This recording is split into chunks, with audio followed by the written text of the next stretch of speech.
Have you ever wondered how some of the biggest companies in the world, like Nike, Apple, or Starbucks, manage to pay almost no tax, even when they make billions?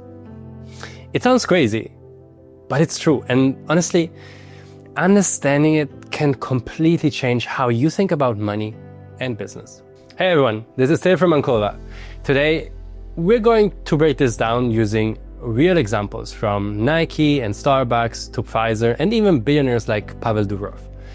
I'll try to explain it in as simple terms as possible, just the way it actually works.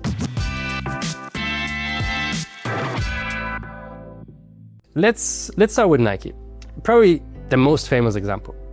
Nike International Limited was actually founded way back in 1981 in Bermuda to handle the company's overseas expansion and global sales. While it existed for decades, its biggest financial impact came between 2005 and 2014, when it actually became the center of a very complex international tax setup. And here's how it worked. This Bermuda company owned Nike's most valuable assets: the swoosh logo, all trademarks and patents.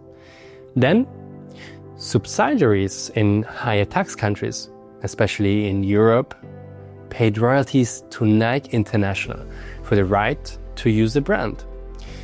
That actually moved profits out of high tax countries and into Bermuda, where taxes were basically zero. And yes, this was completely legal. By managing where its intellectual property sat, Nike was able to lower its global tax bill by billions every single year.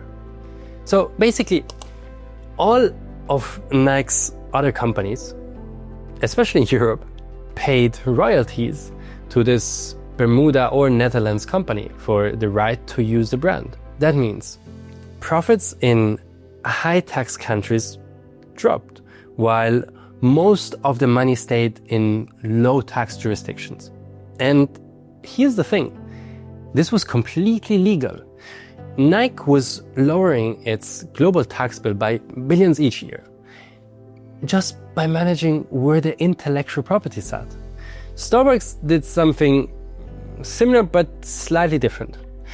They had a coffee buying company in Switzerland, where they purchased coffee at a set price, and a licensing company in the Netherlands that charged royalties to the Starbucks stores in the UK.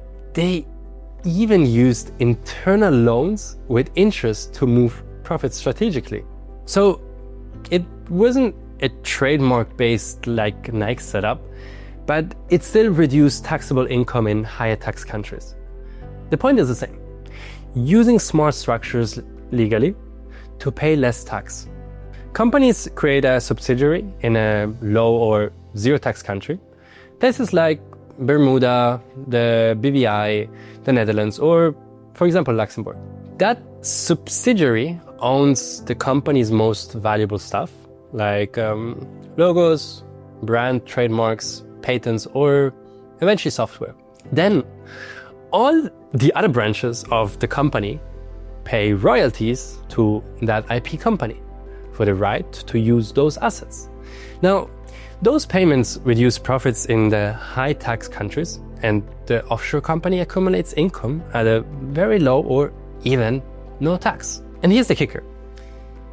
That offshore company can then reinvest profits anywhere in the world, lend money internally, or just simply hold the assets efficiently. This is how companies like Nike were legally saving billions every single year.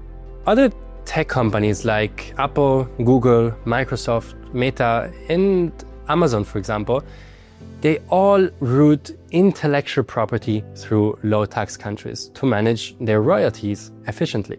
So on the other hand, pharma companies rely heavily on patents.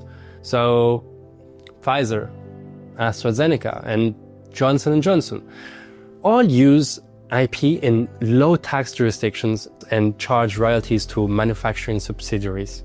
Luxury and consumer brands do it too.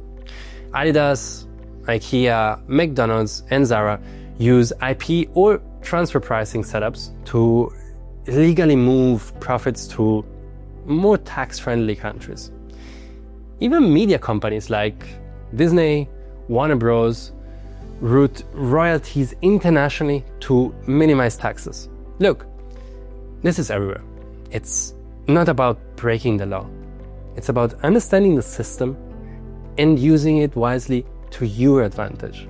Now, why do companies choose places like the Bermuda, the BVI, Cayman Islands, Luxembourg, or also Singapore, for example? Well, these places tax royalties at very low or even 0% tax rate.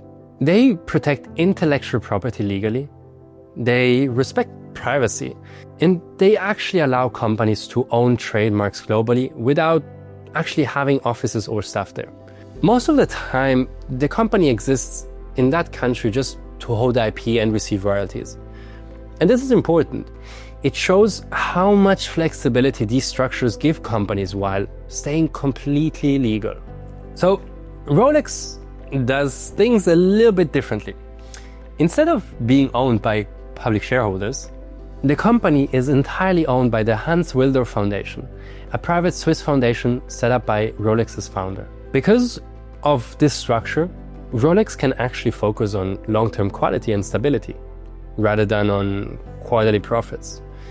And it benefits from Swiss tax rules that apply to foundation-owned businesses, including significant tax efficiency. So, the foundation uses profits for charitable and reinvestment purposes. And unlike publicly traded companies, Rolex doesn't have to publicly disclose detailed financials. Different approach, but the goal is the same. Long-term financial efficiency and protection of the brand. And honestly, it's not just companies. Billionaires like Pavel Durov, the founder of Telegram, who also lives here in the UAE, he also uses smart international setups. He's been living in Dubai since around 2017. The UAE has no personal income tax, and he even actually became a UAE citizen, which means he got a passport in 2021 after moving Telegram's headquarters there, which gives him a very favorable place to base himself in terms of business and personal taxes. He actually also holds citizenship of St. Kitts and Nevis, as well as France, and in addition, obviously, to Russia.